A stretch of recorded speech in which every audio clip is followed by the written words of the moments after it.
मनीषा चौधरी सगळ्यांनीच म्हणजे प्रणिती शिंदे, कैलास पाटील, आशुतोष काळे, आशिष शेलार, संजय जगताप, संजय गायकवाड, रोहित पवार, संजय केळकर, सगळं वाचू का नाव? कोरोटे, वैभव नाईक, भारतीताई लवेकर, सुनील भुसारा, विक्रमसिंग सावंत, सुनील प्रभू, अशोक पवार, प्रताप अडसण, PN पाटील, प्रकाश पुणकर, अमित जनक, विश्वजित कदम, विजय वडेट्टीवार, राजेश टोपे, बच्चू कडू, सुरेश वरपुडकर,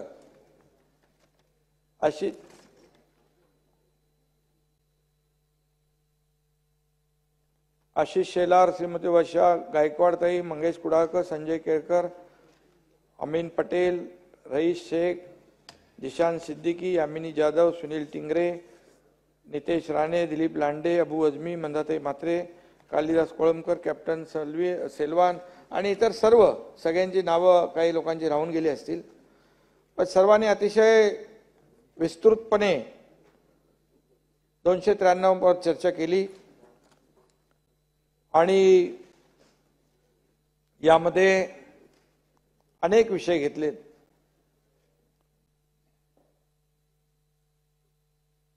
अध्यक्ष महोदय, युवक, महिला, गरीब, अन्नदाता, आपला म्हणजे शेतकरी या 4 प्रमुख घटकांसाठी कल्याणकारी योजना आपण राबवतोय. हे नुकत्याच अर्थसंकल्पात देखील आपण त्याच्या घोषणा केल्या. शाश्वत, पर्यावरणपूरक व सर्वसमावेशक विकास साधण्याचं राज्याचं धोरण आहे. पायाभूत सुविधांकरता मोठ्या प्रमाणावर आपण अध्यक्ष महोदय यामध्ये मोठी तरतूद केलेली आहे. त्याच्यामध्ये भांडवली गुंतवणूक आहे आणि ज्या पायाभूत सुविधा ज्या राज्याच्या ज्या शहराच्या जास्त मोठ्या प्रमाणावर इन्फ्रा प्रोजेक्ट सुरू असतात त्या राज्याची भरभराट आणि प्रगती वेगाने होत असते आणि त्यामुळे नागरिकांचं जीवनमान उंचावण्याकरता त्याचबरोबर लोककल्याणकारी योजना आपण आखल्या आहेत त्या अर्थसंकल्पात. शेतकऱ्यांसाठी मागेल त्याला सौर कृषी पंप ही नवीन योजना, 8,50,000 नवीन सौर कृषी 8,50,000 नवीन सौर कृषी पंप योजना, जलयुक्त शिवार योजना टप्पा 2 5,700 गावांकरिता 1,59,886 कामांना मंजुरी आपण दिलेली आहे. वर्सोवा वांद्रे सागरे सेतूचा विस्तार पालघर पर्यंत, विरार ते पालघर आणि पुढे आपण पूर्ण जिल्हा कव्हर करतोय. कल्याण, मुरबाड, पुणे, नाशिक, सोलापूर, तुळजापूर, धाराशिव या नवीन रेल्वे मार्गांचं देखील आपण भूसंपादन सुरू करतोय. छत्रपती संभाजीनगर येथे विमानतळाच्या विस्तारीकरता भूसंपादनासाठी देखील आपण निधीची तरतूद केली आहे. निर्यातीला प्रोत्साहन देण्यासाठी पायाभूत सुविधा विकास करण्याच्या 450 कोटी रुपये आपण अर्थसंकल्पात ठेवलेत आणि यामध्ये जवळपास अमृत 2 मध्ये 145 शहरांमधले 28,315 कोटींचे 312 प्रकल्प मंजूर केले. तुम्ही मला काय केलं? सुमारे 37,000 अंगणवाडी सेविकांना आपल्या केंद्रांना सौर ऊर्जा संच आपण देतोय. मुख्यमंत्री महिला डिटेलमध्ये मी नंतर येतो. मुख्यमंत्री महिला सशक्तीकरण अभियानांतर्गत प्रत्येक जिल्ह्यामध्ये किमान 1 लाख महिलांना विविध शासकीय योजनांचा थेट लाभ देण्याचा निर्णय घेतला. दिव्यांग व्यक्तींना स्वतःच्या हक्काचं घर, नवीन घरकुल योजना, 34,400 लाभार्थ्यांना घरकुल योजनेचा लाभ आपण देतोय. महाराष्ट्र ड्रोन मिशनसाठी 5 वर्षासाठी 238 कोटी रुपयांचा आपण तरतूद केली आहे.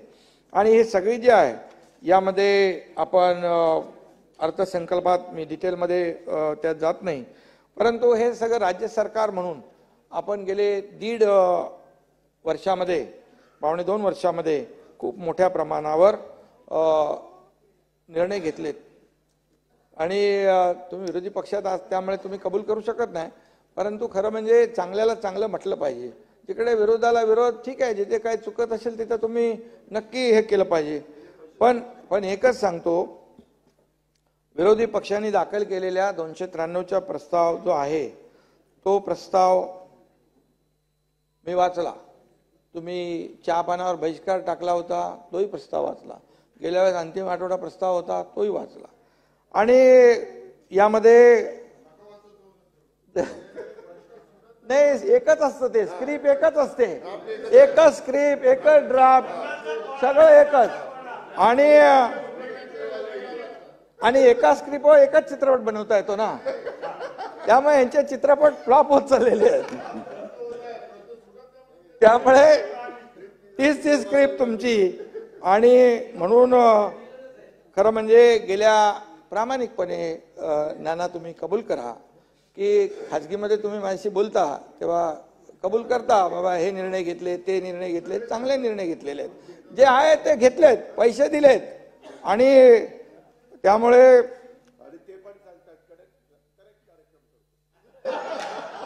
तुम्हाला खरं म्हणजे कुठेही बोट दाखवायला जागा आम्ही सरकार देत नाही. आणि खरं म्हणजे चांगली टीका आपण केली पाहिजे आणि खरं म्हणजे मुद्द्यावर टीका केली पाहिजे. सरकार चुकत असेल तिथे नक्की टीका करा, परंतु मुद्दा नसला की मग अपशब्द वापरायचे, आरोप करायचे, मुद्दा सोडून गुद्द्यावर यायचं, हे सगळं जे आहे हे कुठं म्हणजे बाहेर पण आपलं चालू असतं, आताही चालू असतं. थैत्याट करायचा, पक्ष चोरला चोरला म्हणून, चिन्ह चोरलं चोरलं म्हणून सगळंच रोज सुरू आहे. हे काय? आणि त्यामुळे अशी जी काही नवी राजकीय संस्कृती या ठिकाणी महाराष्ट्रामध्ये उदयाला येते, अध्यक्ष महोदय, हे काय बरोबर नाही. आणि खरं म्हणजे स्वार्थासाठी विचार विकलेल्यांनी अशा प्रकारचा कांगावा करणं हे हास्यास्पद आहे. विचारच विकले, भूमिका विकली, आयडिओलॉजी विकली, सगळं झालं, सत्तेसाठी सगळं केलं, परंतु मग सरकार जे चांगलं काम करतंय त्यांच्याकडे मुद्दे नाहीत तुमच्याकडे आरोप करायला. तुम्ही ना वैयक्तिक घेऊ नका, इशारा काफी आहे. आणि म्हणून सारखं चोरलं चोरलं म्हणत रडायचं, ही काय कुठली भूमिका आहे? अरे मर्दासारखं बोला ना, आणि जाहीरपणे बोला, जे देतोय ते जाहीरपणे आम्ही देतो आणि शेतकऱ्यांपर्यंत लोकांपर्यंत पोहोचवतो. ते आता नंतर सांगतो, त्याची चौकशी चालू आहे. कारण आम्हाला नाना खोके खोके म्हणणारे त्यांनी आमच्याच खात्यातून 50 कोटी घेतले आणि त्याची आता चौकशी सुरू आहे. शिवसेनेच्या खात्यातले, शिवसेना अधिकृतपणे आमच्याकडे आहे, धनुष्यबाण आमच्याकडे आहे. ते आता खोके पुरत नाहीत म्हणून कंटेनर, ते मी नाही बोललोय, कोणीतरी म्हटलेलं आहे. त्यामुळे माझा मुद्दा नाहीये. त्यामुळे खरं म्हणजे आपण विकासाला हातभार लावला पाहिजे. शेवटी आपण सत्ताधारी आणि विरोधी पक्ष नेते कुठे गेले एवढे जोरजोरात बोलून? मी त्यांचं भाषण ऐकता नाही तर आलो मुख्यमंत्री म्हणून. त्यांचं भाषण ऐकायला नाही, ऐका, त्यांचं भाषण सुरू होतं म्हणून मी मुद्दाम आलो. बाबा विरोधी पक्षात नेता आपला एक सन्मानाचा, आपण सत्ताधारी आणि विरोधी पक्ष हे दोन आपले चाका आहेत, येतात त्यांना, ठीक आहे. आणि त्यामुळे 12 महिने आपलं राजकीय धुळवड या ठिकाणी विरोधकांनी या ठिकाणी करण्याचा जो काही प्रयत्न आहे तो अतिशय केविलवाना आहे. नाना या सभागृहामध्ये मृणाल गुरे, मनोहर जोशी, गोपीनाथ मुंडे, नारायण या तुमचं भाषण ऐकायला मी आलो होतो, बरोबर. आणि विजयराव तुमचं भाषण सुरू होतं, मी आलो लगेच धावत. मी म्हटलं कुठे गेले? जोरजोरात भाषण करून आले, बरं झालं. नारायण राणे असतील, देवेंद्र फडणवीस असतील, अजितदादा असतील यांनी विरोधी पक्ष नेत्याची जबाबदारी या ठिकाणी पार पाडलेली आहे. आणि त्याची देखील एक डेकोरम पाळला त्यांनी, पण सभागृहाचं पावित्र्य राखण्याचं काम केलं. सगळ्याच गोष्टी आपल्या समोर आहेत. अभ्यासपूर्ण भाषणही झाली.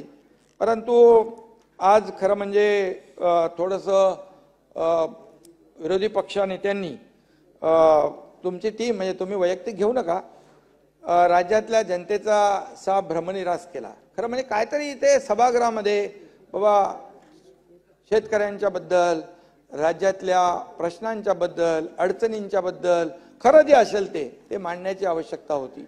परंतु फक्त टीका करायची, हे झालं ते झालं, अमकं झालं तमकं झालं, हे ठीक आहे. तरी सुद्धा यामध्ये आम्ही अंतरिम अर्थसंकल्प मांडला, त्यावेळेस देखील तुमचा व्यर्थ संकल्प सुरूच होता. आणि अर्थसंकल्प काय अंतरिम असताना देखील विजय भाऊ आपण लक्षात घ्या, या राज्यामध्ये कुठल्याही घटकाला आम्ही वंचित ठेवलं नाही। आणि तुम्ही चांगलं घ्यायचं सोडून जे वाईट आहे तेवढं उचलता आणि तेवढ्यावर टीका करता। विरोधी पक्षनेता म्हणून तुमची जबाबदारी आहे, परंतु मी मगाशी म्हटलं की जेव्हा आपण सरकार चांगलं काम करतं त्यावेळी देखील सरकार चांगल्याला चांगलं म्हटल्याची आपली दानत असली पाहिजे। परंतु मी एकच सांगतो की आपण अर्थसंकल्प खरं म्हणजे आपण वाचला पाहिजे होता। अर्थसंकल्प कसा वाचावा, कसा समजून घ्यावा याचं पुस्तक आमचे सहकारी देवेंद्र फडणवीस जी यांनी लिहिलेलं आहे ते आपण वाचायला पाहिजे होतं। वाचला मग त्याचं इथे काय प्रचिती येत नाही आहे, त्याचं प्रतिबिंब दिसत नाही। आणि त्यामुळे तुम्ही खरं म्हणजे अभ्यास केला असता तर तुमच्या या आजच्या अधिवेशनामध्ये काहीतरी लोकांना मिळालं असतं, राज्याला मिळालं असतं। परंतु ठीक आहे, अर्थपूर्ण बोलण्यापेक्षा काही लोक निरर्थक बोलण्यामध्ये धन्यता मानतात, काही लोक इथे सभागृहामध्ये न बोलता बाहेर मीडियामध्ये जास्त बोलण्यामध्ये आनंद समजतात। आणि म्हणून ठीक आहे, त्याच्यामध्ये मी काय जाऊ इच्छित नाही। विधिमंडळाचं कामकाज जे आहे घरी बसून फेसबुकवर लाईव्ह करता येत नाही, नाहीतर ते पण तेही केलं असतं। त्यामुळे काही जण आपली आमदारकी वाचवण्यासाठी सभागृहामध्ये हजेरी लावतात, तेही माहिती आहे। तुम लढो हम कपडा संभालते असंही म्हणणारे काही लोक आहेत। तुम्ही वैयक्तिक घेऊ नका नाना, आपलं विजय भाऊ आपली चांगली मैत्री आहे। महाआघाडीची वज्रमूठ असल्याचं काही जण म्हणायचे, फोटो काढताना हातात हात आणि प्रत्यक्षात पायात पाय। कोणी मुद्दे मांडलेले आहेत त्याचं उत्तर द्यायला नको मला, असं काय करताय मग? आणि त्यामुळे एकच मी सांगतो, यामध्ये मोदी गॅरंटीवर विश्वास आहे राज्यात आणि देशामध्ये। आणि त्याचमुळे अजितदादा देखील आमच्या बरोबर जॉईन झाले सरकारमध्ये विकासाच्या मुद्द्यावर। केंद्रात विकास चालू आहे, राज्यात हा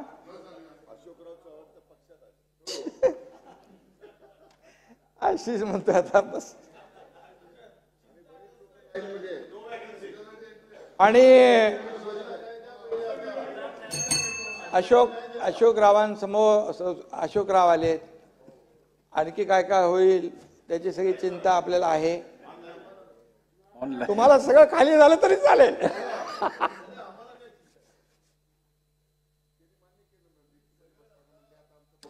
बसून बोलू नका। त्यामुळे सकाळी चहा प्यायला आपल्या सोबत असलेला नेता दुपारी आपल्या बरोबर राहील की नाही याची गॅरंटी नाही।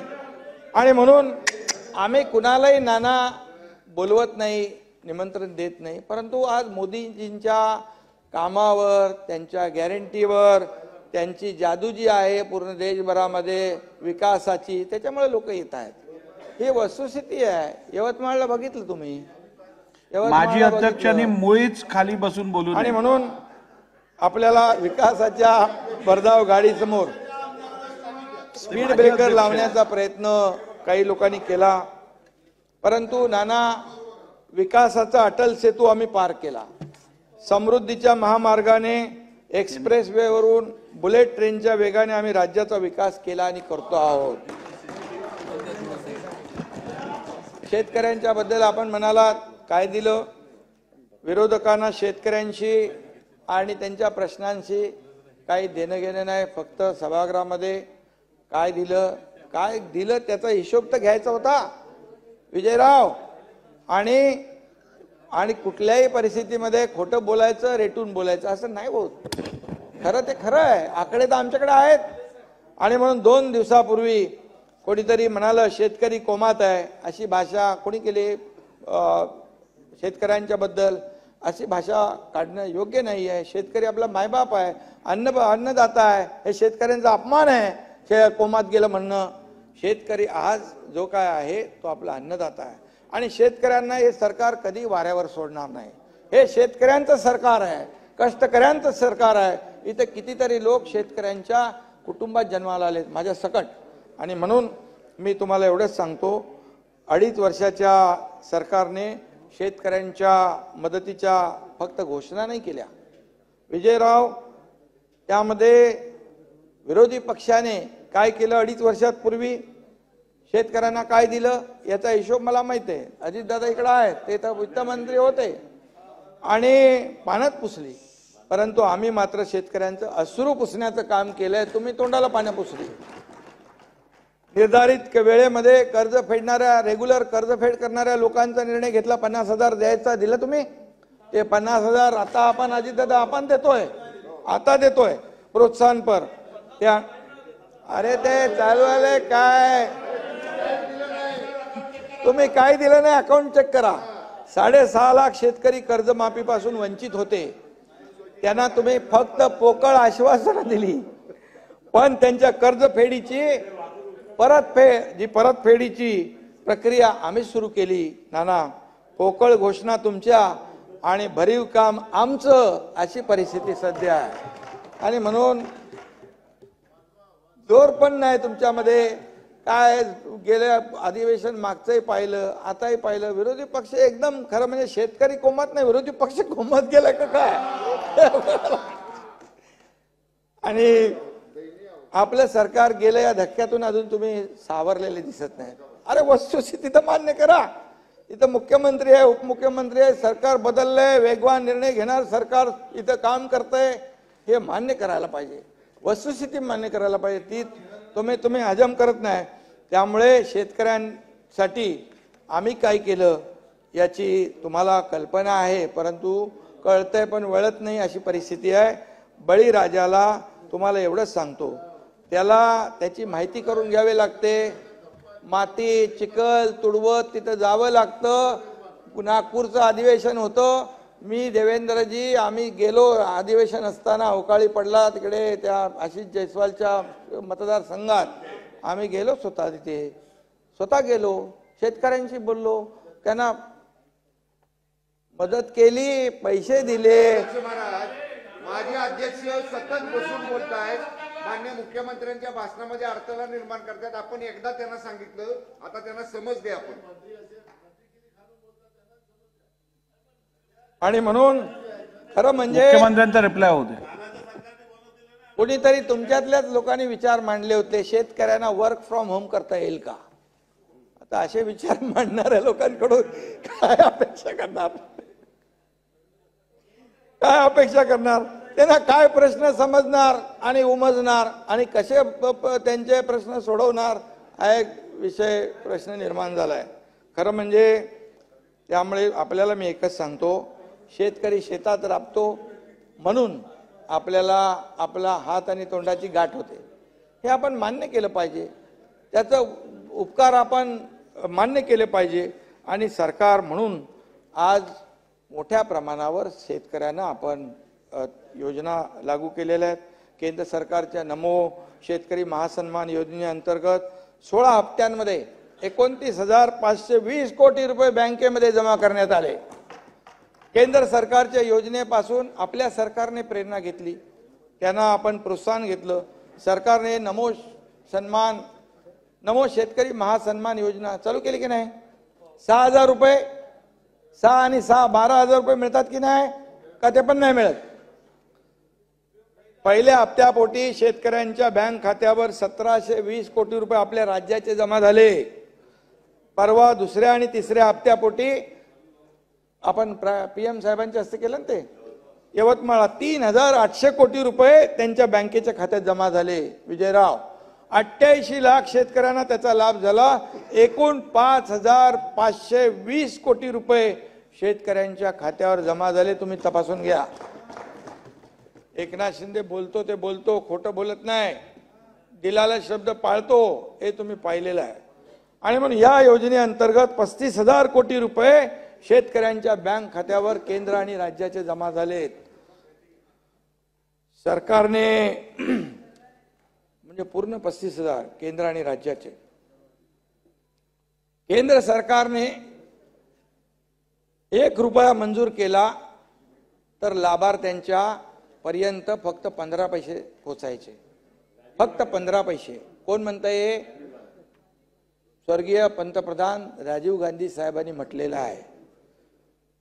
म्हणजे याचा हिशोब म्हणजे बघा, कट कमिशन करप्शन किती आहे? 85%. 85% आता 1 रुपया केंद्राचा आला की डायरेक्ट लाभार्थी पण 1 रुपया अख्खा जातो डीबीटी. आणि या हिशोबाने जर विचार केला, आता जर तुमचं सरकार असतं तर अध्यक्ष महोदय 35,000 कोटी पैकी 30,000 कोटी हडप झाले असते आणि 88 ला फक्त 5,000 कोटी पदरात पडले असते. 5,000 कोटी, फक्त 5,000 कोटी शेतकऱ्यांना, 30,000 कोटी दुसरीकडे. पण आता आमचं सरकार इथं पण आहे, केंद्रात पण आहे. त्यामुळे डबल इंजिनमुळे शेतकऱ्यांना डबल फायदा आणि डबल आनंद मिळतोय. नाही तर काय, पैसे देतो ना आम्ही, वेळी पाऊस, गारपीट अशा आसमानी संकटांमुळे शेतकरी अडचणीत आलेल्या बळीराजाला आपल्या सरकारने विक्रमी मदत केलेली आहे. शेतकऱ्यांसाठी गेल्या 2.25 वर्षात 15,000 नाना 212 कोटी रुपयांची मदत आपल्या सरकारने दिली आहे. तपासून घ्या. शेतकऱ्यांच्या समृद्धीसाठी आवश्यक असलेल्या योजनांसाठी 30,000 कोटी रुपये खर्चाच्या योजनांना चालना दिल्या आहेत. त्याची तरतूद केलेली आहे. नाना 2.5 घर चाललेल्या, बाळासाहेब 2.5 बरं झालं तुम्ही आले. 2.5 घर चाललेल्या आणि तिरकी चाल असलेल्या आधीच्या सरकारने राज्यातले सगळे सिंचन प्रकल्प बंद पाडले होते, बंद. आणि आम्ही बाळासाहेब 121 सिंचन प्रकल्पांना सुधारित मान्यता दिली. 99,103 कोटी रुपयांच्या प्रकल्पातून 15 लाख हेक्टर नाना जमीन सिंचनाखाली येणार आहे.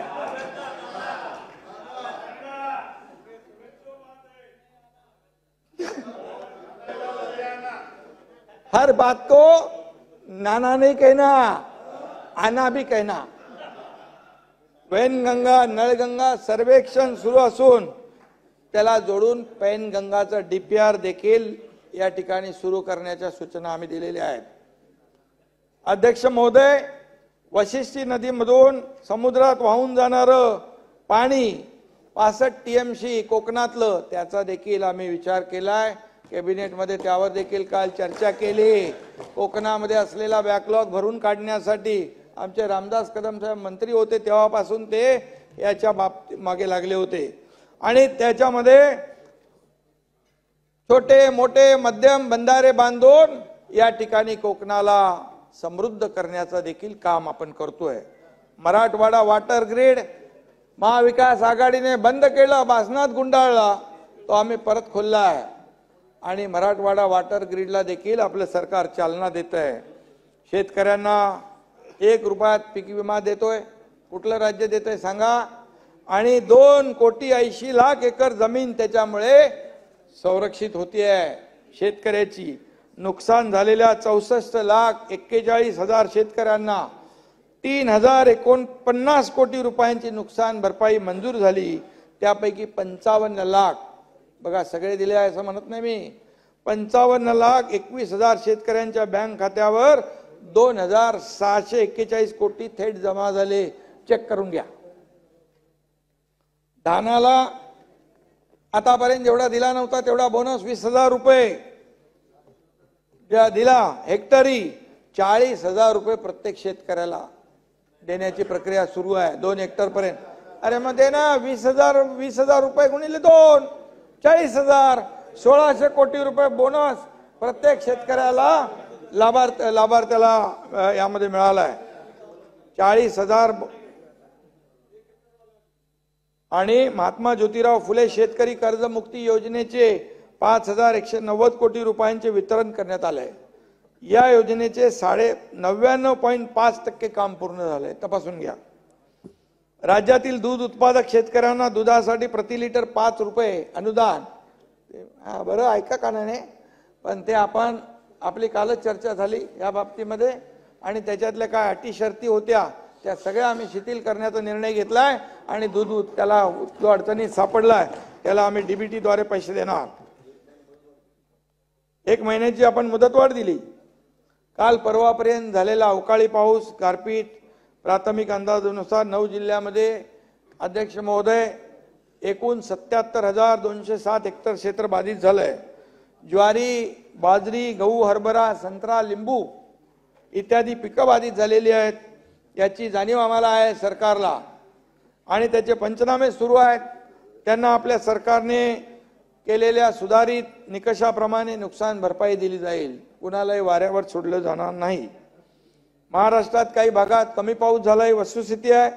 तिथे पिण्याच्या पाण्याची टंचाई निर्माण होऊ नये म्हणून त्याची देखील तजवीज जी आहे ते 31 तालुके आहेत आणि त्यासाठी देखील उपाययोजना सरकारने केलेली आहे.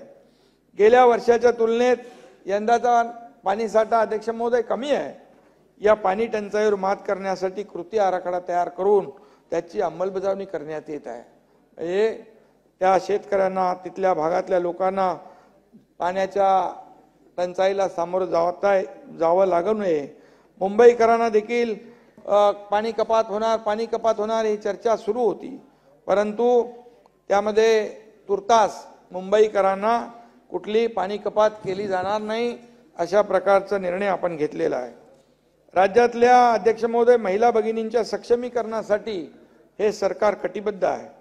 परवाच मुख्यमंत्री महिला सशक्तीकरण अभियान लोकार्पण देशाचे लोकप्रिय आणि यशस्वी प्रधानमंत्री मोदी साहेबांच्या शुभ हस्ते झालेला आहे. 5.5 लाख महिला बचत गटांना रिव्हॉल्विंग फंड आपण देतोय. लेक लाडकी योजनेच्या माध्यमातून 18 वर्षाच्या मुलीचं भविष्य आम्ही सुरक्षित केलंय सरकारने. त्यामध्ये 1,01,000 रुपये त्या मुलीला त्याच्या खात्यात जमा होणार जन्मापासून 18 वर्षापर्यंत. अंगणवाडी सेविकांच्या मानधनामध्ये 20% वाढ आपण केली आहे. सुधारित मानधन त्यांना आपण देतोय. अंगणवाडी सेविकांना मोबाईल 1,15,000 मोबाईल सेटचं वितरण आपण करतोय. ते पण चांगला मोबाईल आहे आणि त्यामुळे त्यांचं काम सोपं होईल, सुलभ होईल, फास्ट होईल. अंगणवाडी केंद्रातील 20,000 रिक्त पद भरण्याचा देखील आपण मान्यता दिली. बचत गटांच्या भाग भांडवलात आपण वाढ केली. CRPच्या मानधनामध्ये वाढ केली, दुप्पट केलं ते. आणि आशा सेविकांचं देखील या ठिकाणी आम्ही चर्चा केलेली आहे आणि आशा सेविकांना देखील सरकार न्याय देईल. आशांची निराशा सरकार करणार नाही.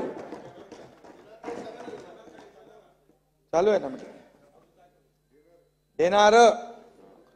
राज्यातील मगाशी आपण राज्यातील कायदा सुव्यवस्था धोक्यात आली अशा प्रकारची ओरड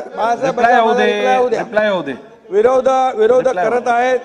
ज्यांच्या विजयराव तुम्ही राज्यातली कायदा सुव्यवस्था धोक्यात आली म्हटलं आणि त्यामध्ये मी आपल्याला आकडेवारीत जात नाही, परंतु यामध्ये मी एवढंच सांगतो की कायदा सुव्यवस्था धोक्यात आली आपण म्हटलं. मी गुन्हेगारीचं समर्थन कधी करणार नाही, गुन्ह्यांचं समर्थन करणार नाही, घटनांचं समर्थन करणार नाही. परंतु यामध्ये ज्या दुर्दैवी घटना झाल्या त्याचं राजकारण करणं त्या घटनेच्या दुर्दैवापेक्षा जास्ती दुर्दैवी आहे. काही लोक त्याच्यामध्ये एक नवीन म्हणजे तरुण मुलांचा मृत्यू झालेला आहे आणि म्हणून आणि ज्यांच्या काळामध्ये खुद्द गृहमंत्री जेलमध्ये गेले, पोलिसांना हाताशी धरून आपल्या तिजोऱ्या भरण्यासाठी राज्यात खंडणीखोरी व्हायची ते वसुलीचे राकेट पकडलं की नाही. आणि साधूचं हत्याकांड झालं. हनुमान चालीसा ज्यांनी म्हटलं त्याला जेलमध्ये टाकून दिलं. त्याच्या देशद्रोहाचे गुन्हे लावले. त्यामध्ये केंद्रीय मंत्र्याला जेवणाच्या ताटावर उचललं, त्यांना जेलमध्ये टाकलं. खासदार आमदारांना टाकलं, पत्रकारांना टाकलं, अर्णब गोस्वामीला टाकलं. त्या कंगना रनावतचं घर तोडायला महापालिकेचे 85 लाख रुपये खर्च केले. हे काय अहंकार आहे. आणि देशद्रोही याकूब मेमनच्या कबरीचं उदात्तीकरण केलं. पण या उदात्तीकरण करणाऱ्यांना जीवा महालाचं स्मारक आठवलं नाही. ते आम्ही करतोय जीवा महालाचं स्मारक. कायदा सुव्यवस्थेचा काय बोलण्याचा तुम्हाला नैतिक अधिकार नाही विरोधी पक्षाला. आणि म्हणून अहंकारापोटी द्वेषापोटी आम्ही कुणावरही अन्याय करणार नाही, केला नाही, ते पण देणार तुम्हाला उत्तर. आणि तुम्ही जे केलं तसं आम्ही नाही करणार. अरे धरून धरून त्याच्यावर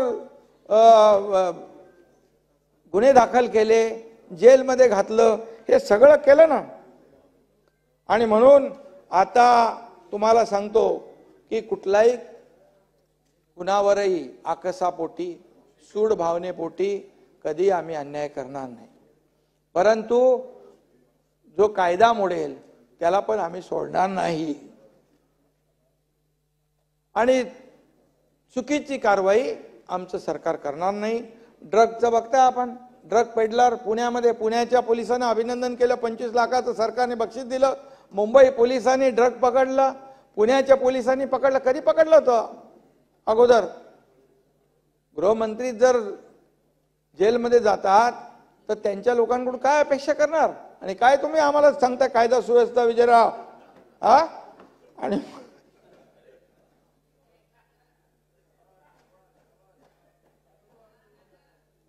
आणि म्हणून पेडलर, ड्रगच्या नांग्या ठेचल्या, गुन्हेगारांचं सगळं मी स्वतः सांगितलं.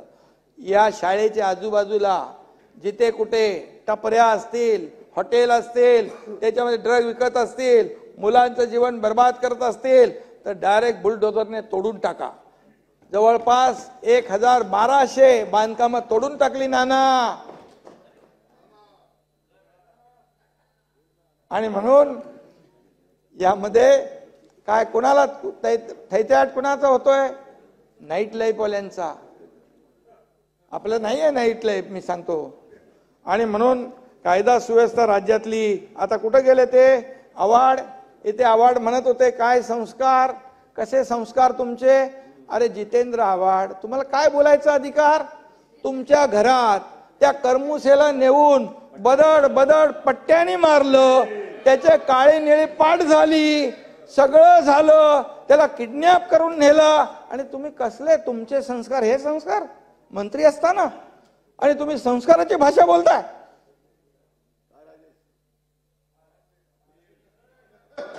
ही संस्कृती कोणती नाना? एका सर्वसामान्य माणसाला पार पट्ट्याने दांड्याने काळा निळ होईपर्यंत मारायचं. एका मॉल मध्ये सर्व नवरा बायको आली होती, त्याच्या नवऱ्याला धरून बदड बदड बदडला. काय वाटलं असेल त्या बायकोला? हे काय? यांनी आम्हाला संस्कार शिकवायचे? गेले कुठं ते? आणि म्हणून विजयराव, तुम्ही मगाशी म्हणालात साडी वाटपाऐवजी शस्त्र वाटा. पण हा महाराष्ट्रामध्ये आया बहिणी आपल्या सुखरूप आहेत, सुदैवाने आपल्या सुखरूप आहेत. आणि कधी रात्री अपरात्री आपल्या निर्भयपणे फिरतात. याचं कौतुक केलं पाहिजे तुम्ही. आणि महायुती सरकारने ते तसा बंदोबस्त केलाय. आम्ही तर आता जो रिस्पॉन्स टाइम आहे तो कमी केला आहे. एखाद्या महिला भगिनींनी महिला सुरक्षा अभियान आम्ही आता त्याच्यावर काम करतोय. एखादी महिला भगिनी अडचणीत आली कुठे, तिला संबंधित आपण ती यंत्रणा जी आहे ती हे करून दिल्यानंतर 5 मिनिटात तिथं मदत पोहोचली पाहिजे, असं सरकार आपलं करतंय. आणि तेव्हा होती का परिस्थिती ही? गृह खातच का? मी अजितदादांना एकदा बोललो, या गृह खात्याचं तुम्ही काहीतरी करा. आणि करता करता झालंच ते. मी तत्कालीन मुख्यमंत्र्यांना पण सांगितलं होतं. आणि याच्यामध्ये म्हणून आपण मगाशी म्हणालात की याला शस्त्र द्या. आता सरकारने, सुधीर भाऊ कुठे गेले, आपल्या दांडपट्ट्याला राज्य शस्त्र म्हणून दर्जा दिलेला आहे. त्यामुळे हा दांडपट्टा फिरवायला महायुती सरकार कुठेही मागे फिरणार नाही. कायद्याचा वेगळा अर्थ घेऊ नका. वाघनका येतील ना, येतात. आणि अध्यक्ष महोदय, उद्योग पळवले, किती कोलेकाई चालू आहे, कोलेकुई कुणी केली तर उद्योजकांचा राज्यावरील विश्वास आणि आता पत वाढली आहे. आणि म्हणून आज आपल्याला मी सांगतो, त्यावेळेस का पळाले, का असं सुरक्षित वाटत होते? उद्योगपतीच्या खाली बॉम्ब ठेवतात. आता बॉम्ब ठेवल्यानंतर कुठले जिलेटिंग कॅन्डी काय काय होत्या, आणि त्याला ठेवल्यानंतर त्याच्यावर आरोप जेव्हा झाला पोलिसावर, तेव्हा माजी मुख्यमंत्री म्हणाले, अरे तो वाजे काय लादेन आहे? नंतर निघाला तोच लादेन, त्यानेच बॉम्ब ठेवला तिकडं. कसा लोक राहतील इकडे? जर उद्योगपतीच्या घराच्या खाली बॉम्ब ठेवायला लागले तर कसं होणार असलम?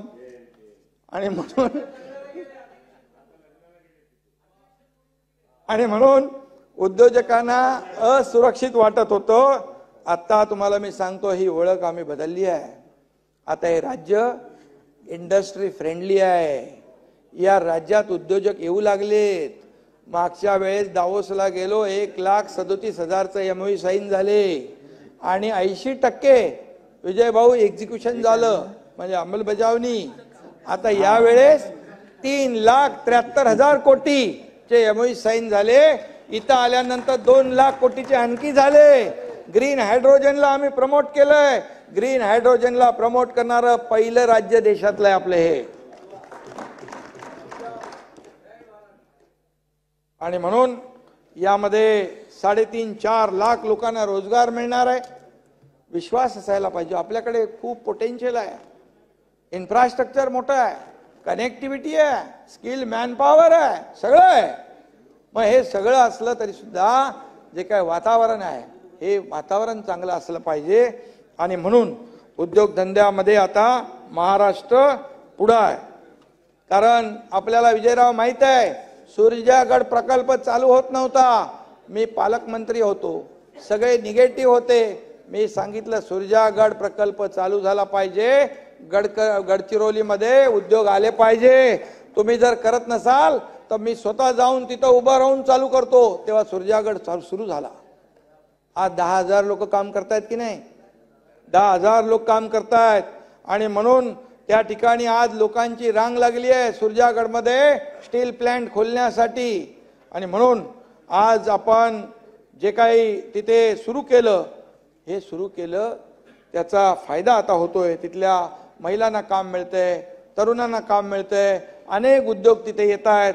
आणि म्हणून जे काही $1 ट्रिलियन ची इकॉनॉमी कोणीतरी म्हटलं, $1 ट्रिलियन कसे होणार? हेच तर उद्योग आल्यावर होणार. $1 ट्रिलियन पुढे आपण जाऊ. आणि $5 ट्रिलियन जे प्रधानमंत्र्यांचं स्वप्न आहे, त्याला $1 ट्रिलियन पेक्षा जास्तीची मदत भक्कम साथ महाराष्ट्राकडून मिळेल. अरे नोकर भरतीचा विषय कोणीतरी काढला. स्वातंत्र्याच्या अमृत महोत्सवी वर्षानिमित्त आम्ही 75,000 लोकांच्या नोकऱ्या देण्याचा निर्णय सरकारने घेतला. परंतु निर्णयाची अंमलबजावणी करताना नाना त्याच्यापेक्षा डबल 1,61,841 पदांची भरतीची प्रक्रिया सुरू झाली. आतापर्यंत शासकीय निमशासकीय विभागामध्ये 45,152 पदांवर नियुक्तीचे आदेश दिले. आणि तुम्हाला सांगतो, नियुक्त्या कशा? यशवंतराव चव्हाण मुक्त विद्यापीठ या इतर सभागृहामध्ये डायरेक्ट त्यांना बोलवून त्यांना नियुक्त्या देण्याचं काम सरकारने केलं. त्यांचं ज्यांचं सिलेक्शन झालं त्यांचं. आणि म्हणून हे सरकारचं मोठं यश आहे. अनुकंपा तत्वावर सुमारे 3,334 उमेदवारांच्या नियुक्त्या दिल्या. कधी दिल्या होत्या? दिल्या होत्या कोणी? आम्ही दिल्या. आणि त्याचबरोबर राज्यभर आणि त्याचबरोबर अधिसंख्य पदं आपण केली. ज्यांचं आपलं मराठा आरक्षण रद्द झालं आणि ते सिलेक्शन झालं होतं, अपॉइंटमेंट नव्हती, 5,000 लोकांना नियुक्त्या देण्याचं काम आमच्या सरकारने केलं. आम्ही धाडस केलं. काय होणार? चॅलेंज होणार, अमक होणार, कंटेम होणार. काय झालं? 5,000 लोक आज काम करतायत. याला धाडस लागतं. धाडस आणि सच्चाई लागते, नीती लागते. धाडस तर आम्ही केलं पूर्वी, ते बघितलं तुम्ही सगळं. असं टांगापलटी करण्याचं काम करायचंच होतं. आणि म्हणून इथे मी आपल्याला सांगतो, आता राज्यभर मेळावे होत आहेत, रोजगार मेळावे. नागपूर, लातूर, नगर जवळपास 40,000पेक्षा जास्त तरुणांना रोजगार मिळाले. पुढे आणखी आता बारामती आहे, ठाणे आहे, आणखी इतर शहरामध्ये देखील रोजगार मेळावे होत आहेत. त्याच्यामध्ये देखील मोठ्या प्रमाणावर रोजगार देतोय आपण. शासन आपल्या दारी, त्याच्यावर तुम्ही टीका केली. शासन आपल्या दारी काय, अरे काय स्वतःची प्रसिद्धी करतात. अरे तिथे काय कोणाचे फोटो लावणार, मुख्यमंत्र्याचं नाही लावणार, उपमुख्यमंत्र्याचं लावणार नाही. अरे तिथं कार्यक्रम शासनाचा, तर मग त्या शासन आपल्या दारीमध्ये 2,72,00,000 लोकांना फायदा झाला. माहिती घ्या, आकडेवारी घ्या. मी जे बोलतोय आकडेवारीनुसार, एकही आकडा खोटा नाही.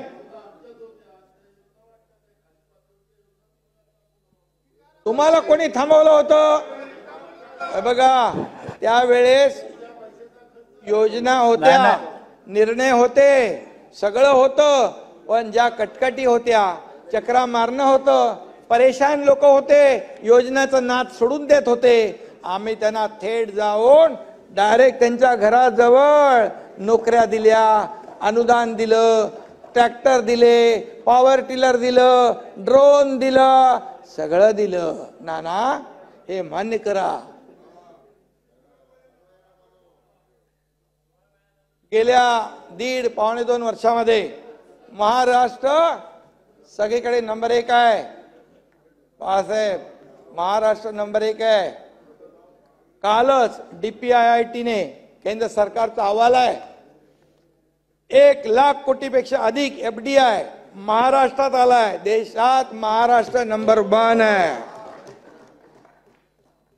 8,00,000 कोटी रुपयांची कामं राज्यात सुरू आहेत इन्फ्रा प्रोजेक्टची. देशामध्ये हे आपलं इन्फ्रा प्रोजेक्ट मध्ये नंबर 1 राज्य आहे.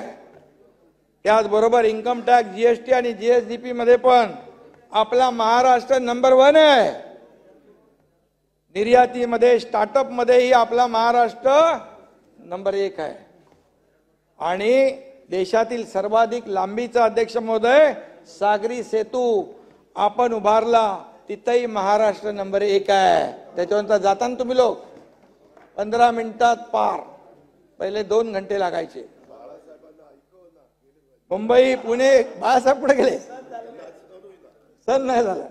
मुंबई पुणे मिसिंग लिंकचा टनेल उभारण्यातही जगामध्ये जगातला वाईडेस्ट टनेल पुणे मुंबईत करतोय आपण. नाना ऍडव्हान्स टेक्नॉलॉजी वापर, जाऊ नका पळून, तो पण नंबर 1 आहे.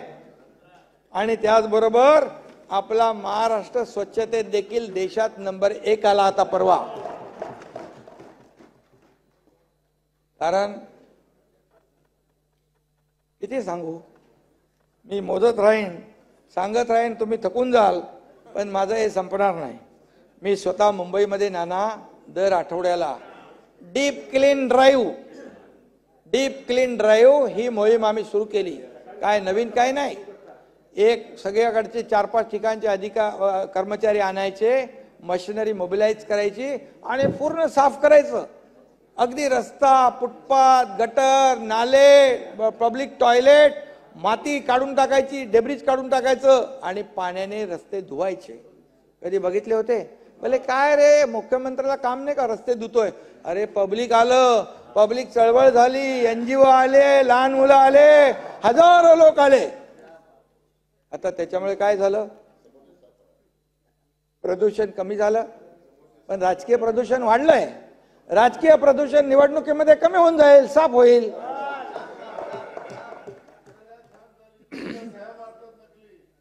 त्याला पकडणार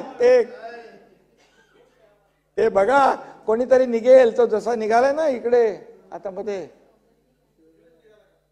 नाही आपलं नाही का मध्ये, ह्याच्यामध्ये मराठा आरक्षण मध्ये तो योगेश काहीतरी निघालाय ना, योगेश, तसाच कोणतरी दुसरा दुर्गेश निघायचा, सावंत.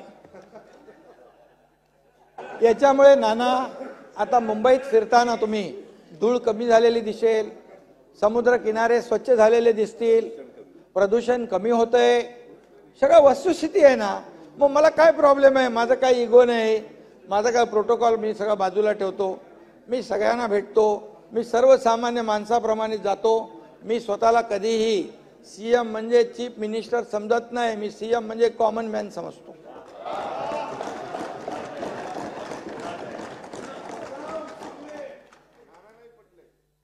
नानाला माहित आहे हा मुख्यमंत्री सगळ्यांचा आहे, त्यांनाही वाटतो हा आपलाच आहे. हा ये बात बराबर है. ए विजयराव, ये अंदर की बात है. हे सगळं ठरलं होतं. बसून बोललेल्या आणि इतर म्हणून गोष्टी रेकॉर्डवर गेल्या जात नाहीत, पण हे मी- अपवाद म्हणून घेतलं जाईल. मी विजय भाऊ चौपाटीवर जो बीच कॉम्बर चालवला, मी त्याला म्हणाले ट्रॅक्टर चालवला. अरे ट्रॅक्टर आणि कॉम्बरचा फरक तर सांगा असलम जरा. तुम्ही तिजोरी धुतली, आम्ही रस्ते धुतोय, त्यात काय वाईट आहे? काय वाईट आहे सांगा बरं. आणि म्हणून आम्ही रस्ते धुवायला पण रिसायकल वॉटर वापरतोय, म्हणजे पिण्याचं पाणी नाही ना. आणि म्हणून आणि किती असलम जरा तू समजा डाल भाई, किती एसटीपीचं पाणी. आणि तुम्ही किती टीका केली तरी ही मोहीम काही थांबणार नाही. ही मोहीम आता राज्यव्यापी आम्ही करतोय, टप्प्याटप्प्याने सगळ्या शहरांमध्ये ही आम्ही सुरू करतोय. आणि याचा फायदा खूप मोठ्या प्रमाणावर प्रदूषण कमी करण्यामध्ये होईल, आरोग्य सुधारणार. आम्ही स्पर्धा लावल्या शहरांच्या, सगळे सुधारणा सुशोभीकरणाच्या, रस्ते कॉन्क्रिटीकरण. मुंबईमध्ये असलम मेरे को बताओ कि कभी सीमेंट कंक्रीट का रस्ते का निर्णय हुआ था पहले? कभी झाले होता? रईस भाई बोलो. हम लोग जैसे ही सरकार बनाए, सरकार बनवल्या बरोबर चैलला बोलवलं, इकडे ये बाबा, ये दर पावसाळ्यात खड्डे कशासाठी? खड्डे कशासाठी? बोले खड्डे क्यों? पैसे काय? बोले पैसे नाहीत. बोले पैसे आहेत. मग का करत नाही? काय बोललाच नाही तो. मी बोललो रिपेरिंगला किती पैसे खर्च झाले 15 वर्षात? 3,500 कोटी रिपेरिंगला, काळ्याचं पांढरं करायला, पांढऱ्याचं काळं करायला. आणि म्हणून मी सांगितलं ताबडतोब पहिला टप्पा 6,000 कोटीचा मंजूर केला, त्याचं काम चालू झाले. दुसरा टप्पा आता सुरू होईल. पुढच्या 2 ते 2.5 वर्षात मुंबईमध्ये एकही खड्डा राहणार नाही. सिमेंट कॉन्क्रीटचे रस्ते. याला इच्छाशक्ती लागते. माझं काय यापेक्षा तुझं काय भलं आहे ते बोलणारं पाहिजे. बरोबर आहे ना? मीटिंग आणि त्यामध्ये आपल्याला एकच सांगतो की हे जे आम्ही करतोय, मुंबई आंतरराष्ट्रीय दर्जाचं शहर आहे आणि ते तसंच शहर आपल्याला पाहिजे. लोक येतात. मी आपल्याला अभिमानाने सांगतो, जेव्हा G20 होता तेव्हा अमिताभ कांत होते, ते त्यांचे प्रमुख. अमिताभ कांत बोलले क्या मुंबई सजाया है, मुंबई कितनी सुंदर दिख रही है. का? आम्ही तेव्हा रोषणाई केली, चांगले फ्लेक्स केले, सर्व रस्ते स्वच्छ केले, भिंती रंगरंगोटी केल्या, सगळं केलं आम्ही, झाडं लावली. आता बघा इथे बाजूला, आपल्या बाजूला, मी चैलला सांगितलं की इथं ते मध्ये मेडियन मध्ये माती टाकून गार्डन, आता मला वाटतं झालं, काम चालू झालं. मरीन ड्राईव्हचा रस्ता सांगितलं. एवढं बारीक लक्ष ठेवून काम करायला लागतं. फेसबुक लाईव्ह पे नहीं चलता.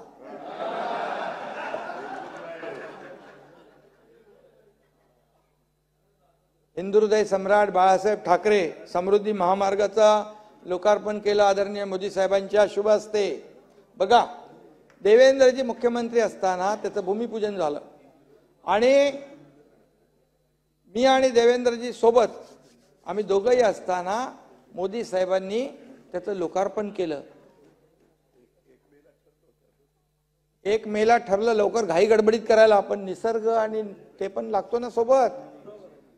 फास्ट करायचं लवकर, कसं होणार? ती काहीतरी पडलं तिकडे मध्येच. शेवटी मोदी साहेबांच्याच हस्ते त्याचं उद्घाटन होणार होतं, लिहिलं होतं. कारण नियत साफ पाहिजे, नियत साफ तो उसको बरकत रहती है. आणि म्हणून साथ में थे ना तुमको, अरे बाबा तू तो मेरे को बोल रहा था, ये देख इसको ठीक करना मांगता है, उसको ठीक करना मांगता है, गलत हो रहा है, तो बोल रहा था. हकीकत था ना, तो गलत था, मालूम था ना. मैं तो नगर विकास मंत्री होके मैं क्या करता था आपको मालूम है. मैं मुंबई की तरफ देखता भी नहीं था. जब मैं मुख्यमंत्री बन गया तो तुरंत मुंबई का विकास शुरू कर दिया. जब मेरे पास अधिकार आया, पहले बताओ क्या था, सबको किधर किधर बुलाते थे, अधिकारी को कौन कौन बुलाता था, जाने दो, उसमें मैं नहीं जाता हूं. नहीं, असलम भाई बराबर मेरे साथ था.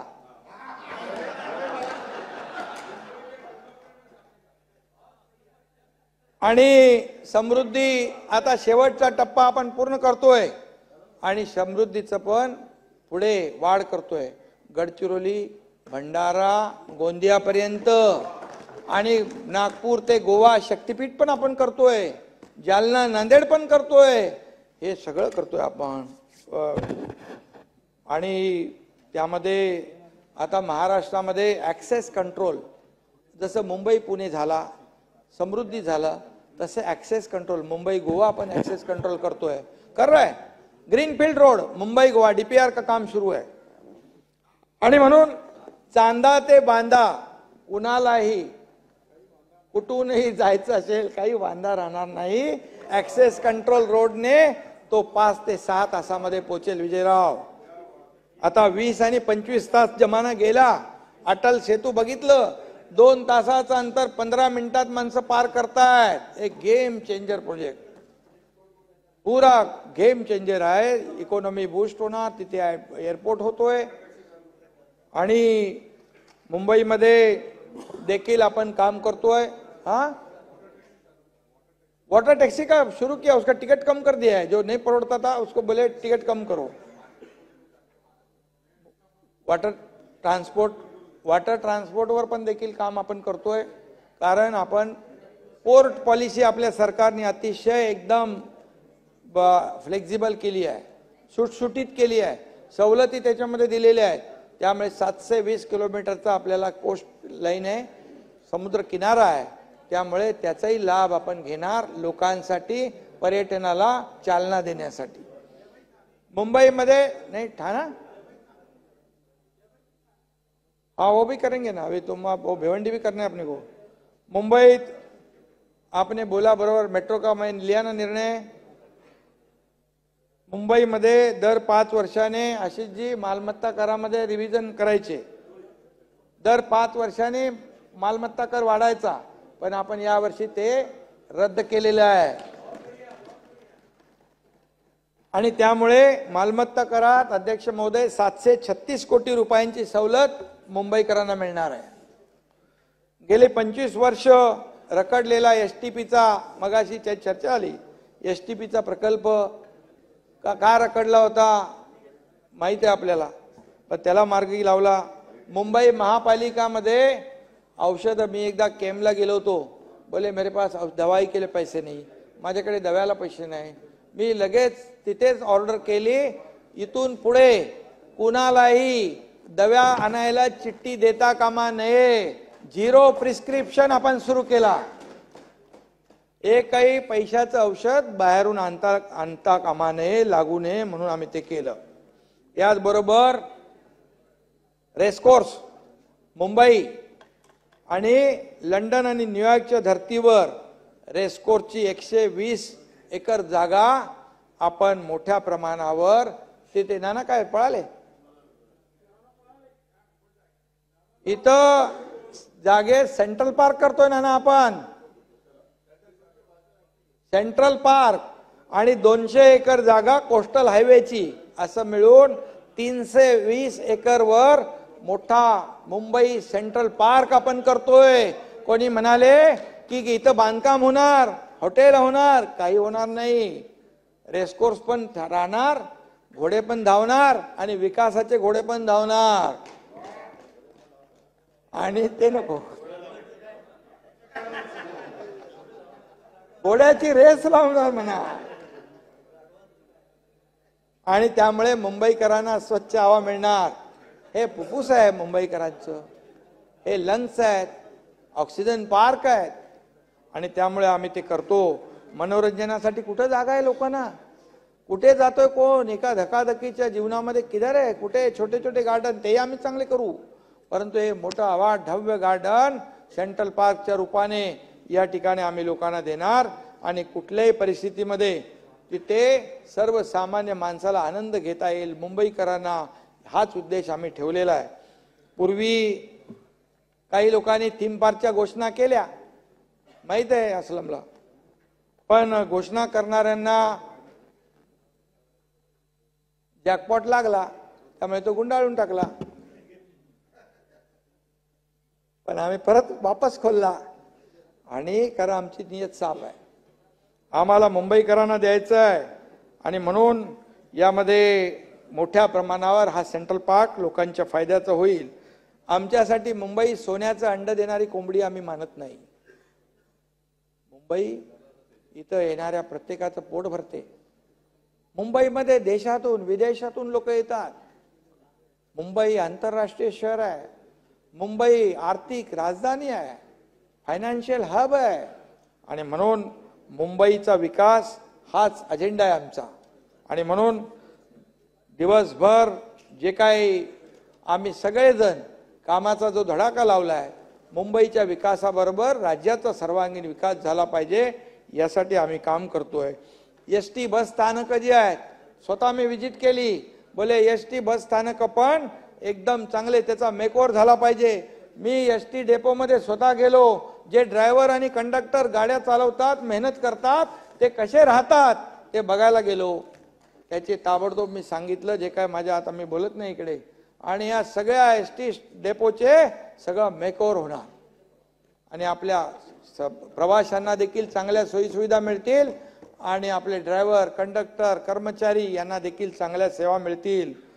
मुख्यमंत्री माझी शाळा सुंदर शाळा अभियान गिनीज बुक मध्ये जाण्याच्या मार्गावर आहे.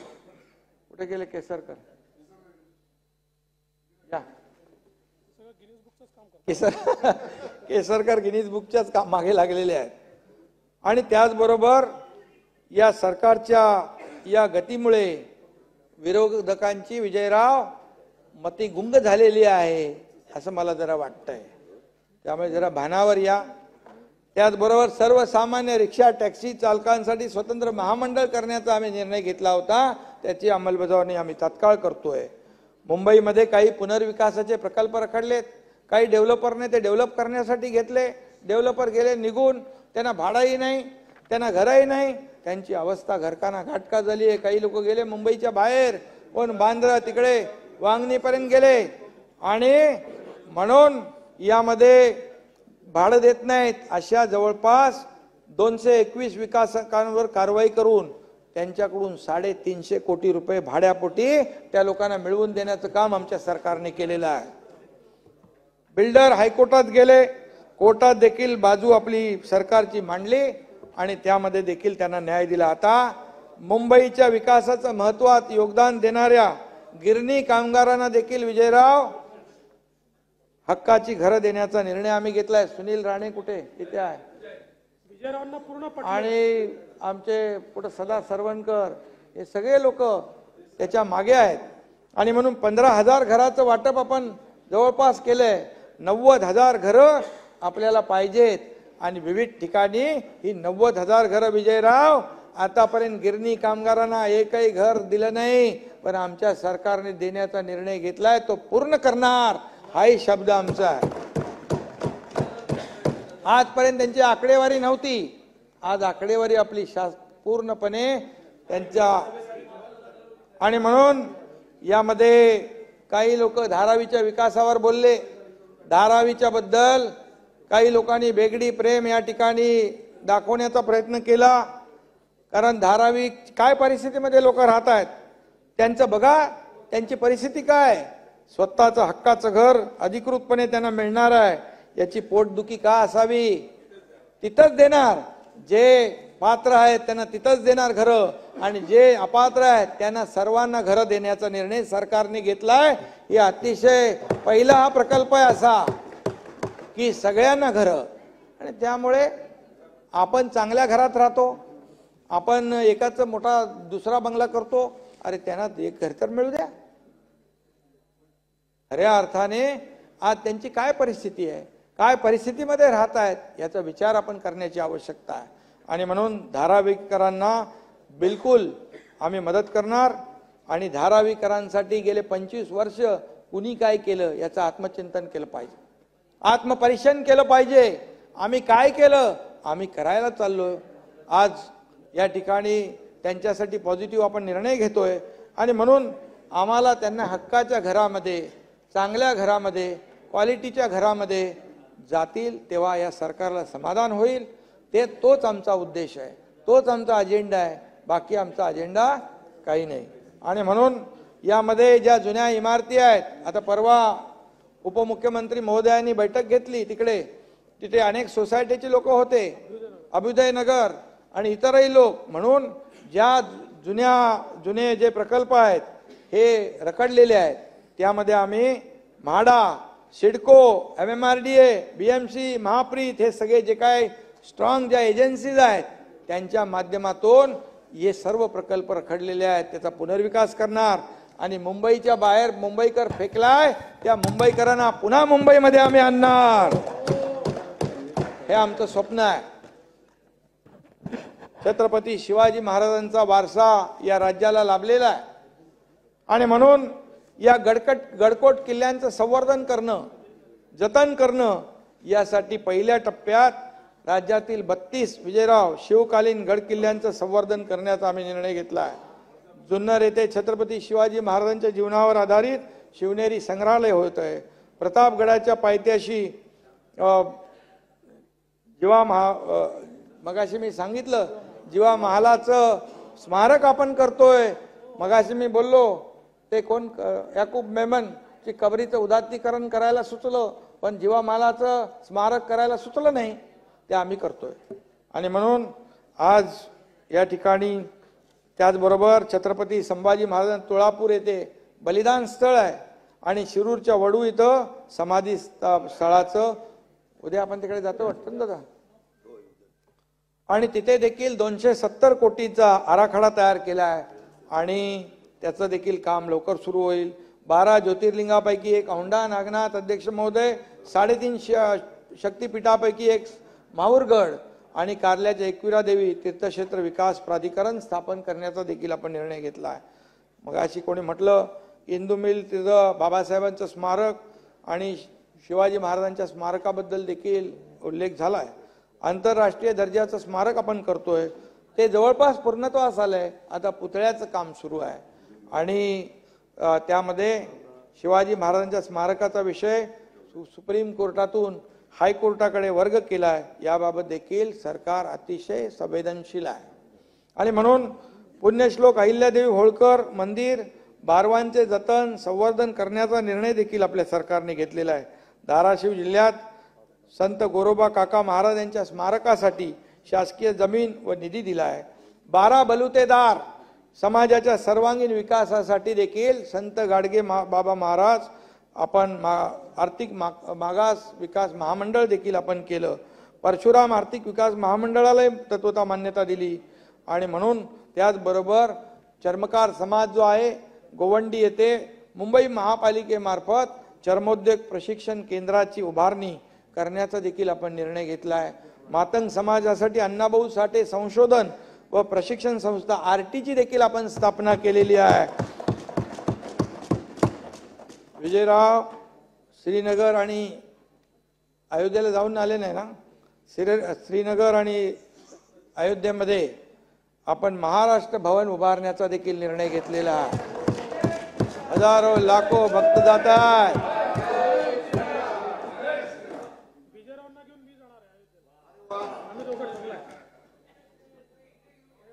काही लोक म्हणायचे मंदिर वही बनाएंगे तारीख नहीं बताएंगे अशी चेष्टा करायची, पण मोदीजीने मंदिरही बनवलं, तारीखही सांगितली.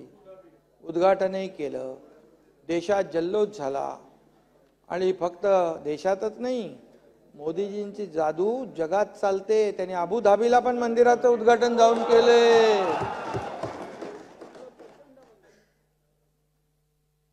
आणि म्हणून बरे लोकसभेसाठी ते आणि म्हणून असे असंख्य निर्णय आमच्या सरकारने घेतलेले आहेत. आम्ही असं म्हणत नाही, बघा याच्यात मुंह में राम बगल में छुरी असा आपला कारभार नाही आहे. आणि म्हणून अयोध्या राम जन्मभूमी आमच्यासाठी अस्मितेचा मुद्दा आहे, श्रद्धेचा विषय आहे. तो राजकारणाचा मुद्दा आमच्यासाठी कधीच होऊ शकत नाही. आणि म्हणून अध्यक्ष महोदय, त्याचबरोबर मराठा समाजाला आरक्षण देण्याची जी काही मी मागच्या वेळेस बोललो, 10% आरक्षण देखील दिलं. जे आम्ही बोललो ते करून दाखवलं. आज काही लोक एकमताने इकडे झालं. आज जी भरती होती आहे पोलिसांची आणि शिक्षक भरती, विजयराव, याच्यामध्ये या मराठा आरक्षणाचा लाभ या विद्यार्थ्यांना मिळणार. एकमताने मंजूर केलं. बाहेर जाऊन म्हणतात मराठा आरक्षण दिले पण टिकणार नाही. अरे टिकणार नाही, आताच तर दिलंय, टिकेल कसं असं विचार करा. टिकणार नाही याची कारणं द्या, आणि कसं टिकणार याची कारणं आमच्याकडे आहेत विजयराव. आणि म्हणून यामध्ये ज्या पद्धतीने सुप्रीम कोर्टाने ज्या ज्या बाबी मांडल्या रिजेक्ट करताना, हे पुन्हा एकदा मी सांगतो, मुख्यमंत्री देवेंद्रजी असताना मी त्यांच्या सोबत होतो आणि त्यांचा जो प्रामाणिकपणा मराठा आरक्षणाला देण्याचा तो मी जवळून पाहिला आहे. काही लोक त्यांना या ठिकाणी टार्गेट करण्याचा प्रयत्न करतायत, परंतु या महाराष्ट्रातला मराठा समाज सुज्ञ आहे. आम्ही मराठा समाजाला आरक्षण दिलं पण, हायकोर्टामध्ये टिकवलं पण, दुर्दैवाने सुप्रीम कोर्टात सरकार बदलल्यानंतर ते रद्द झालं. म्हणजे कोण याला जबाबदार आहे? मी तर म्हणेल, ज्या कितीतरी मोठे नेते झाले मराठा समाजाच्या साथीने, आशीर्वादाने, जेव्हा जेव्हा त्यांना संधी होती मराठा समाजाला आरक्षण देण्याचं, तेव्हा त्यांनी दिलं नाही. जेव्हा आम्ही देऊ लागलो तेव्हा आडवे का येत आहे? आणि म्हणून या आरक्षणामध्ये 4 लाख लोक दिवस रात्र काम करत होते. या मराठा आरक्षण जे दिलेलं आहे हे कायद्याच्या कसोटीवर, कायद्याच्या चौकटीत बसणार, ओबीसी समाजाला धक्का न लावता, इतर समाजावर अन्याय न करता आरक्षण देणार, ही भूमिका सरकारची होती. तो शब्द आम्ही पाळला विजयराव. तुम्हाला पण भीती होती, पण आम्ही सांगितलं होतं. आणि कुणाला वाटलं नाही एवढ्या लवकर हे आरक्षण मिळेल, पण आरक्षण आम्ही दिलं.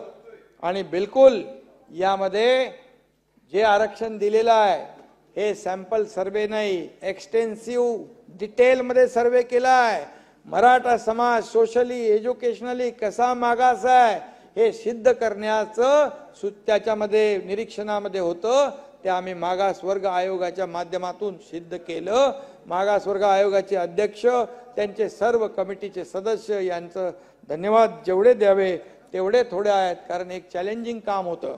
आणि म्हणून मला तर आपल्याला एवढंच सांगतो की काही लोकांना वाटत होतं हे मराठा आरक्षण मिळणार नाही. जेव्हा फेब्रुवारी आम्ही जाहीर केलं तेव्हा म्हणाले आता फेब्रुवारीत आचारसंहिता लागणार आहे, हे फक्त पळवाट काढण्याचा प्रयत्न आहे.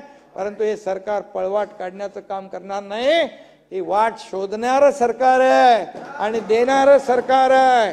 आणि म्हणून यामध्ये काही लोकांनी देव पाण्यात बुडवले होते, परंतु त्या देवाच्या आशीर्वादाने मराठा आरक्षण आम्ही दिलं. आणि म्हणून काही लोक जातीमध्ये द्वेष पसरवण्याचा, विष कालवण्याचा प्रयत्न करतायत, परंतु हे सरकार कदापि त्यांचा जे काही प्रयत्न आहे तो सफल होऊ देणार नाही.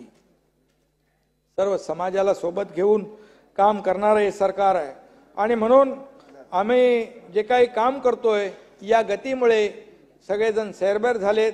आणि म्हणून मराठा समाजाला हे दिलेलं आरक्षण जे आहे हे टिकेल, त्याचा तात्काळ लाभ देखील आता सुरुवात झाली मिळायला.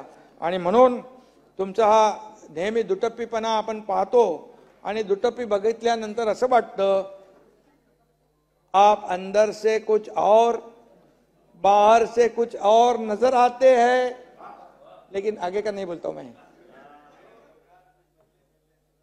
आगे बदले पुढचं सांगत नाही मी.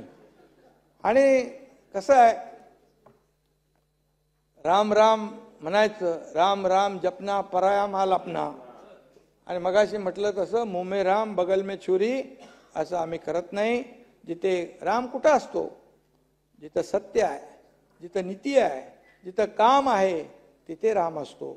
आणि म्हणून रामाचा आशीर्वाद आम्हाला मिळालाय आणि रामाचा आदर्श डोळ्यासमोर ठेवून या ठिकाणी या सरकारचं काम सुरू आहे, हे मी या ठिकाणी अभिमानाने सांगतो. अध्यक्ष महोदय, आदरणीय प्रधानमंत्री महोदयांना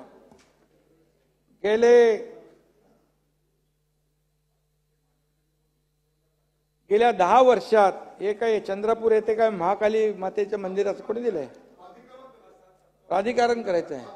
ओके, हा हा आमदारांनी पण ठीक आहे. गेल्या 10 वर्षामध्ये मला सांगा, तुम्ही प्रधानमंत्री मोदीजींवर जी टीका करताय, खरं म्हणजे जेवढी टीका तुम्ही 2014ला केली तेवढे लोकांनी जास्ती साथ दिली. 2019ला आणखी जादा टीका केली, सगळे एकत्र आले, 2019ला आणखी जादा जागा वाढल्या. आता 2024ला तर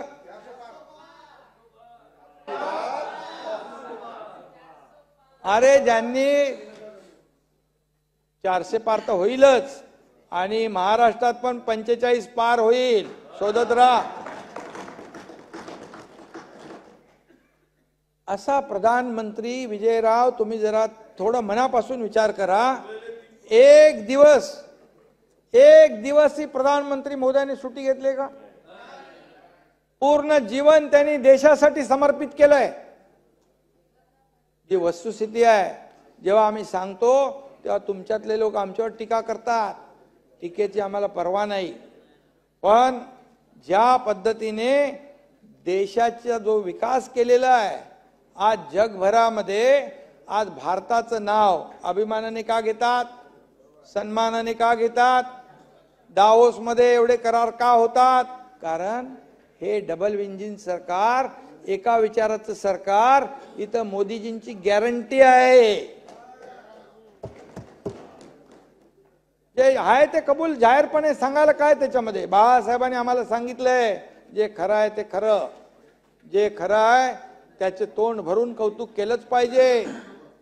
आणि ती वृत्ती जी आहे ती प्रत्येकामध्ये असली पाहिजे. आणि म्हणून अतिशय खालच्या पातळीवर जाऊन मोदीजींवर तुम्ही टीका करता. आमचं तर सोडून द्या, मुख्यमंत्री काय, आणखी कोणी काय, राज्य सरकार काय, आज पडणार, उद्या पडणार, तेरवा पडणार, टिकणार नाही. आणि पडता पडता विरोधकच आडवे झाले.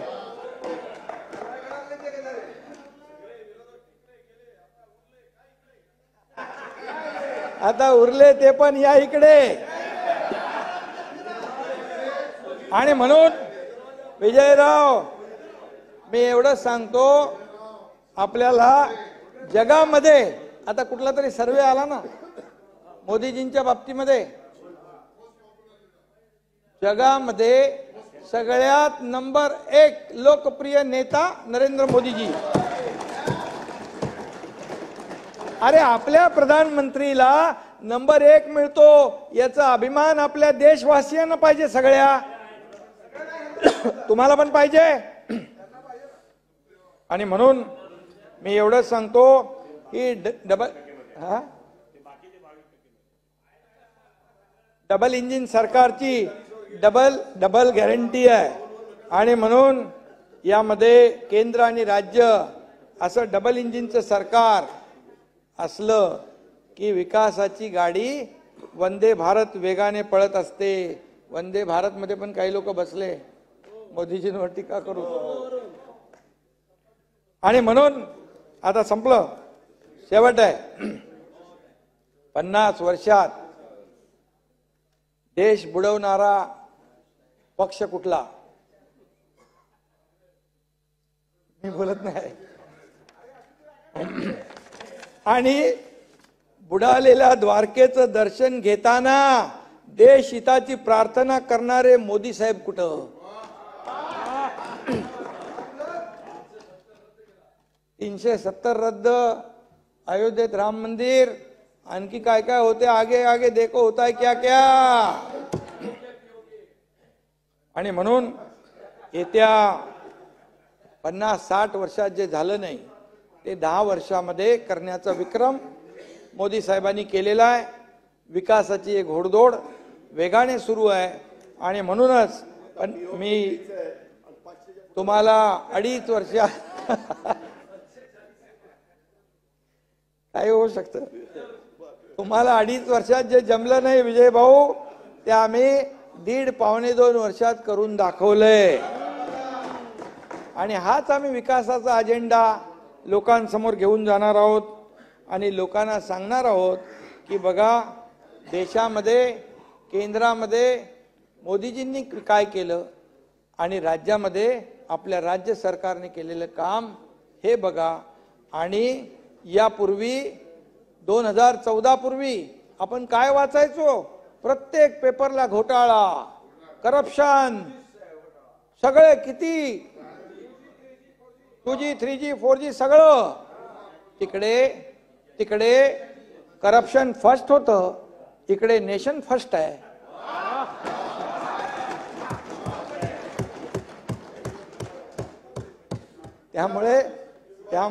त्यामुळे मी आपल्याला एवढंच सांगतो, सुखी समृद्ध महाराष्ट्रासाठी आम्ही कायम मोदीजींच्या पाठीशी राहू, भक्कमपणे त्यांना साथ देऊ. आणि या महाराष्ट्रातून जनता, महाराष्ट्रातली आणि महाराष्ट्रातल्या जनतेने नाही, देशातल्या जनतेने जेव्हा मोदीजींची गॅरंटी चालत होती, आता जनतेने गॅरंटी दिलेली आहे की मोदीजी हॅट्रिक करणार म्हणून. फिर एक बार मोदी सरकार, हे 100% सत्य आहे. आणि म्हणून मी जाता जाता एवढंच सांगतो, जगात मोदी साहेबांनी पुढे नेले आपले राष्ट्र, मोदी साहेबांच्या मागे उभा आपला महाराष्ट्र. जय महाराष्ट्र. धन्यवाद. सभागृहाने दोन्ही प्रस्तावांवर विचार केला. लोकशाही मराठी ऐका, पहा, जागरूक रहा.